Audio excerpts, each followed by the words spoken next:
नमस्कार दोस्तों।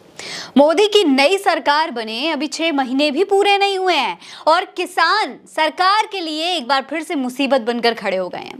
दोस्तों, भारतीय जनता पार्टी की सरकार ने किसानों को दिल्ली में आने से रोकने की पूरी कोशिश की, लेकिन कोई फायदा नहीं हुआ। आंसू गैस के गोले छोड़े गए, रबर बुलेट चलाए गए, बैरिकेडिंग तक लगाए गए, लेकिन हाईकोर्ट का ऑर्डर आते ही किसान संगठनों ने फिर से दिल्ली कूच का प्लान बना लिया है।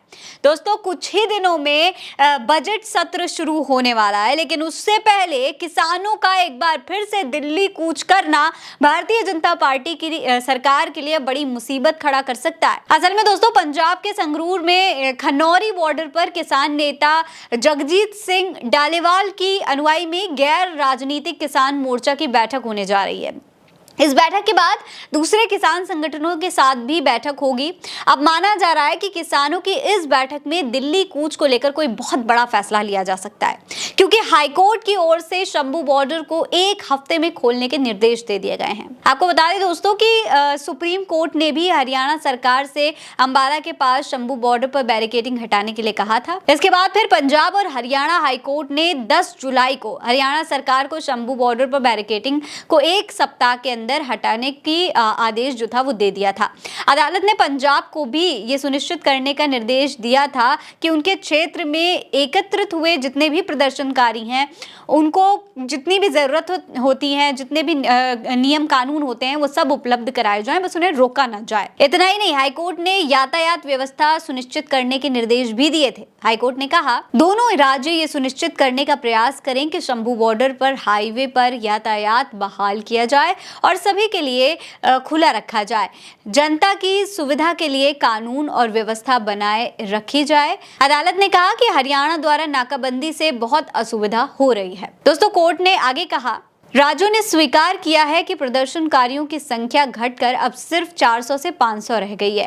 पहले के आदेशों में हमने राजमार्गों को खोलने का निर्देश नहीं दिया था, क्योंकि उस समय शंभू बॉर्डर पर 13,000 से 15,000 की भीड़ के कारण स्थिति तनावपूर्ण थी। आम जनता के हित में होगा कि हरियाणा अब आने वाले समय में राजमार्गों को अवरुद्ध करना जारी न रखे। हम हरियाणा को निर्देश देते हैं कि कम से कम शंभू बॉर्डर पे हाईवे पर यातायात बहाल किया जाए और सभी के लिए खुला रखा जाए।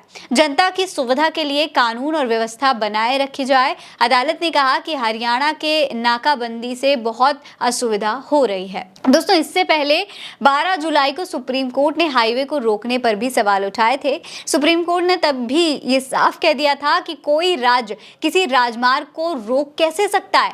यातायात को नियंत्रण करना उसका कर्तव्य है और इसे खोलें, लेकिन नियंत्रण बनाए रखें।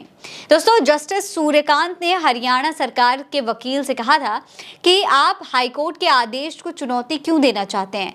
किसान भी इस देश के नागरिक हैं, उन्हें भोजन और अच्छी चिकित्सा देखभाल दें।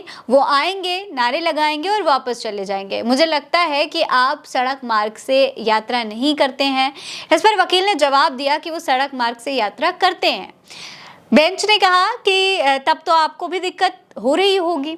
आपको बता दें कि 13 फरवरी से शंभू बॉर्डर पर किसान आंदोलन चल रहा है। सरकार ने उनके दिल्ली चलो मार्च को रोक दिया था। फैसलों के लिए न्यूनतम समर्थन मूल्य यानी कि MSP समेत कई और मांगी थी, उनको लेकर किसान फरवरी से पंजाब हरियाणा बॉर्डर पर धरना दे रहे थे। अब कोर्ट की ओर से 1 हफ्ते में शंभू बॉर्डर खोलने के आदेश भी दे दिए गए हैं। इसके बाद किसानों में हलचल बढ़ गई है कि क्या अब किसान दिल्ली कूच करेंगे एक बार फिर से। इसकी चर्चा तेज हो गई है, क्योंकि अब इस तरीके से बजट सत्र से पहले किसानों का प्रदर्शन करना कहीं ना कहीं बजट पर भी प्रभाव डाल सकता है। हो सकता है कि सरकार को इस बार मजबूरन किसानों की ये जो तमाम मांगे हैं उन्हें मांगना पड़े। हो सकता है कि इस बार किसानों की मांग को लेकर बजट सत्र में, बजट के दौरान कोई बहुत बड़ा एक फैसला सरकार लेगी। आपको क्या लगता है? अपनी राय में कमेंट सेक्शन में लिखकर जरूर बताइएगा। ये खबर आप उल्टा चश्मा UC पर देख रहे हैं। नमस्कार।